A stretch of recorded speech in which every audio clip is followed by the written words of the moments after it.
Alien Skin yeeyongedde okubeera ng'ayogeza abamu obwama esayidi eno era nno avuddeyo wali n'alaga munnange Alien Skin taggwaayo alaze ssebo pulaani ye ey'ennyumba eno gy'ali mu kuzimba.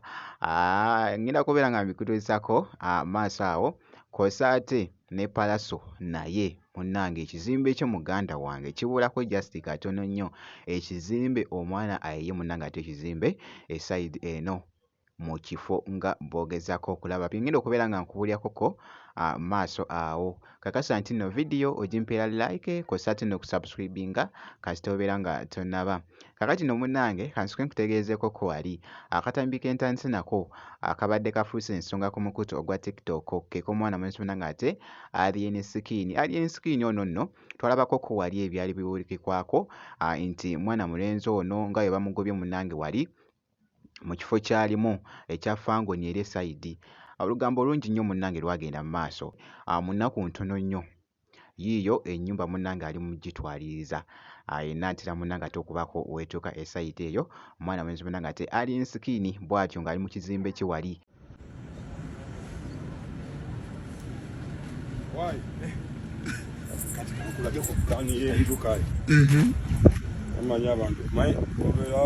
Kuzimba waliwo ekigo kyebateeka awo ekya sketch ekya contract sketch wabikiwa ebintu oba ebiti abazimba babimanyi jase yange zibamu eryenge bani yonna ekola ki eri awo kino ki ennyumba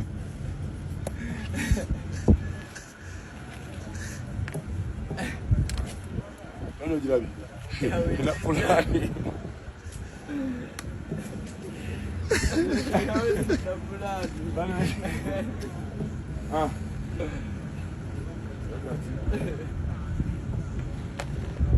ingine achimeke kamba nakatabo kano saapanya ngeno kujira bila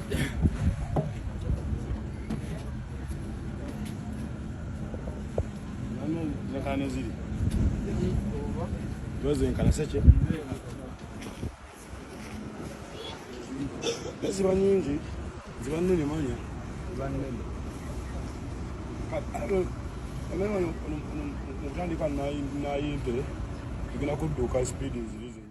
bw'atyo nno munnange ate omwana mulenzi munnange ate Alien Skin ng'ali wali mu matwale ge amapya nga bw'ogezaawo okulaba ssebo abadde agoyingamuko wano crazy nti pulaani abadde ali mu kulaga munnange pulaani wali mu katabo bw'atyo ng'agoyingamuko crazy nga bw'olabye munnange ate mu katambi esayidi eyo mu kifo ekyo kyali mu kuzimba ekigambibwa nti egenda kubeera Fangoni esayidi eyo oba Fangoni Forest. Muganda wange gwe alaba Jaminati Yogi katugende mu maaso wali nkyekinzeeko ku Palaso naye munnange alaze amaanyi wali jjukira nti n'ekifo kino yagamba nti nno agenda tuteekamu munnange ati ebijjukizo by'abamayanja family esayidi eyo nga bw'ogezaako munnange okulaba ekizimbe ekyo nno kirimu luumu nno eziwererako ddala tomanya ayinza okukyusa puroguramu n'agamba nti ate ataddewo kintu kirala oba n'agifuula munnange ate ennyumba oba amaka esayidi eyo omwana mulenzi munnange ate Palaso kiraga nti yeeyongedde munnange ate okulagamu munnange ate etabbu esayidi eyo jjukira nti nno alina era amaka mu kifo ky'abeeramu esayidi eyo bingi nnyo muganda wange omwana mulenzi oyo Palaso munnange ate bye yeekoleddeko by'osobola okulaba muganda wange.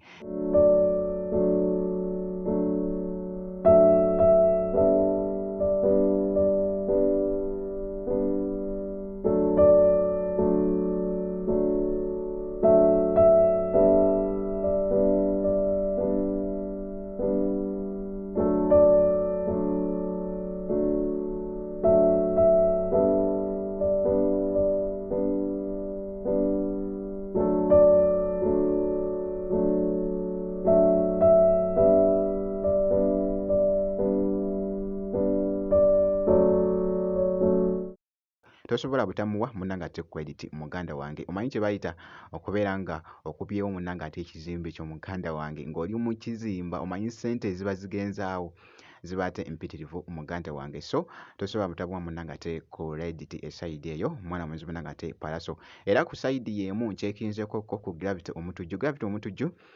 naye nno alaze munnange wali ettabbo, alaze akatambi awo munnange ng'ali mu kushiringamu kaawo, ali ku muziki nga bw'ogezaako okulaba akatambi ako.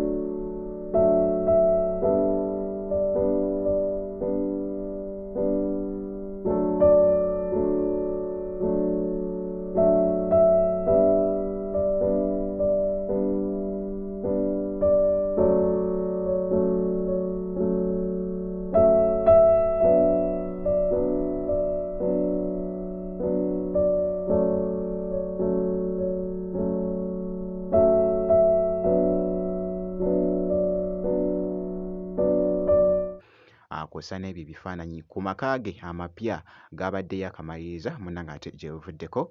mwana mulenzi oyo munnange ate Gravity omutujju. Gravity omutujju nno naye munnange kiraga nti naye akozeemu munnange ate ka ssente akawerako ddala, tosobola butamuteeka mu abo munnange abeekoleddeko akasente esayidi eyo. Baba balagako munnange ate ebintu byabwe bye balinawo esayidi eyo nga abayimbi munnange ate Gravity omutujju. Bwe nti bwe nkoze bambi kakasa nti no vidiyo ogimpeera like kw'ossa ate n'okusubscribinga kasita obeera nga tonnaba. Ngenda kubeera nga nkomawo mu maaso awo n'ebirala.